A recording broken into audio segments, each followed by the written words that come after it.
100 years and she'll melt.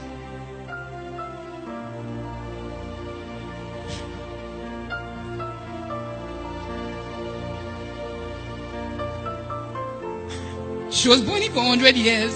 If you look at the fire, that liquefied fire, that is like magna from a volcanic eruption. She will melt off, and she was crying with every strain in her and asking God for a second chance. And she would form back again, and she just kept crying and gnashing her teeth. As I was looking at her, it was no longer about what I was looking at. The fire began to ravish me from my head down to my feet. I began to burn and I began to cry, and I was screaming with every strength in me. I was begging God for a second chance, and I was crying out loud. It was in that place certain scriptures became very tangible to me. When the Bible says there will be gnashing of teeth, I found myself gnashing my teeth. I was grinding it and I was screaming, and my shouts were loud. If I shout now, the next shout will be louder, but this energy it keeps depleting, but your shouts keep increasing. I was screaming, everybody was screaming, everybody was begging God for another chance. As I was shouting and I was begging God, I remember a few things that occurred there. Some of the things that were traumatic for me were the fact that if you just imagine that everybody was shouting, the noise there was enough, was like bomb blast blasting off your ears. If there was no fire, if there was nothing there, just that noise was enough to burst your earballs, but you wouldn't die. Then imagine you cannot breathe, you hold your nose for 1 hour, you cannot breathe, but you cannot die. It was bad and it was painful. I realized as I was going through all these experiences, I realized the smell, the stench in that place. If there was no fire, if there was nothing else, just that stench was bad enough.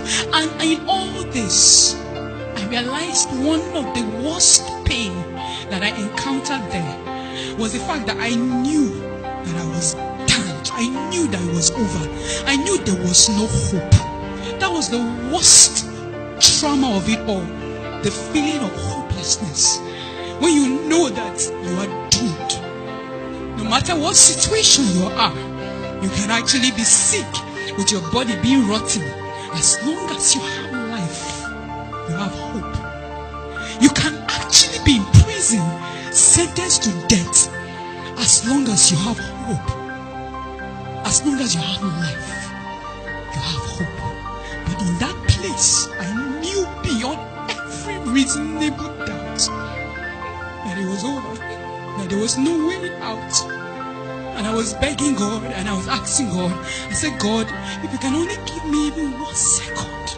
I'm not asking to come back and live on this earth. Just 1 second to say Jesus is Lord and die back. I was begging God. I said, God, I don't even mind if you give me, if I come back. And I come back and I'm lying down. I don't have hands, I don't have legs. I'm eating shit and drinking piss, and people are stamping on me. Just the opportunity to come back and restore my ways. It's enough for me. He asked me, I told him, Lord, it's not my fault. And he said, you made a choice. And you are here because you made a decision. And I kept begging. Everybody was begging, and everybody is still begging there. One of the scriptures that also became tangible to me, the Bible says, blessed is he that believes. A lot of people want to see before they believe. But if most of them saw, they know that hell is real. They are in the belly of hell, but it's over. They cannot make a choice now because they wanted to see before they believe. I kept crying and I kept begging God, and I was asking God the same way everybody was begging God. I asked God for just 1 second, just 1 second, and he asked me a question. He said, how many seconds are in a minute? How many minutes are in an hour? How many hours are in a day? How many days are in a month? How many months are in a year? How many years have you spent on this earth? Weigh those seconds in those years. With this 1 second, you are asking me, which of them is greater? Why is this 1 second now more important to you than all those years? And I was helpless. And I kept begging. Every other person was begging. I asked God, I said, God, I preached heaven and hell when I was in secondary school. When I gave my life to Christ, I was one of those students that believed that Jesus is coming now. Those radicals. I always knew heaven and hell was real. I preached it, but I never knew it was this real. And I asked him, I said, why is it that this thing is so real, but we live our lives like it doesn't exist? And he said that's the trick of the devil. He blindfolds our minds so that we are busy chasing what is not important. And at the end of it all, we realize what is important, but we do not pay attention to what is important. And I kept begging. Every other person was begging. I realized another scripture that says a living dog is better than a dead lion.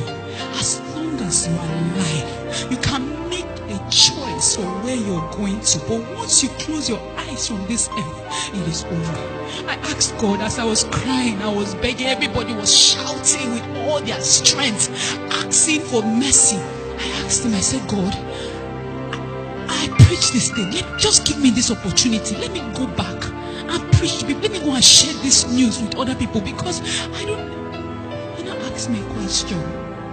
He said, Jesus, the Son of God, came, but the world did not believe him. He said the book of Revelations was written for the world to read, but they don't read it, let alone believe it. He said many have come back with warnings for the world. He said they don't listen. Why will they listen to you? I said, God, you don't understand. I will come back. I will tell everyone and anyone that has ears that it happened to me. And in seconds that followed, I found myself heading back. We got very close to where the hospital was, and then I woke up in my body. Fear gripped me for some days. I felt the only thing I needed to do was just to lock myself up, just be worshiping God and just worshiping him, so that maybe if I eat I will still sin, by talking I will still sin. So I just wanted to lock myself. And he said, no, I brought you up so that you can come and sound the warning. Few weeks after I was so desperate. I would go about, Jesus is coming. But I was sharing it like somebody that was crazy, like somebody that was mad. But I couldn't tell people that have known me over the years, because I didn't want their reputation. I didn't want them to have a wrong reputation of me. And then one day the Lord told me, he said, for the same reason you died in the first place is the same reason you will die again if you do not go and warn my people. He said, if you love your reputation more than me, you do not deserve me. If you love your life, you will lose it. If you lose it, you will gain it. And I cried to God, and after that day, I received boldness. I found myself in Dominion City, and I received the grace and the boldness to share it. Even though it was a struggle, I received the grace to share it. But one of the things that happened to me, which is why one of the grace that happened to me, one of the last scriptures that became tangible to me, why everybody was begging and crying for God to have mercy on them. They were begging for 1 second. 1 second is tick. 1 minute is tick, tick, tick, tick, 60. 1 second. One of the things that became very tangible to me, it says, I have mercy upon whom I have mercy upon. When I die, God gave me a second chance just because of his mercy. Every other person that was burning that day is still burning today. But I'm here by his mercy and by his grace.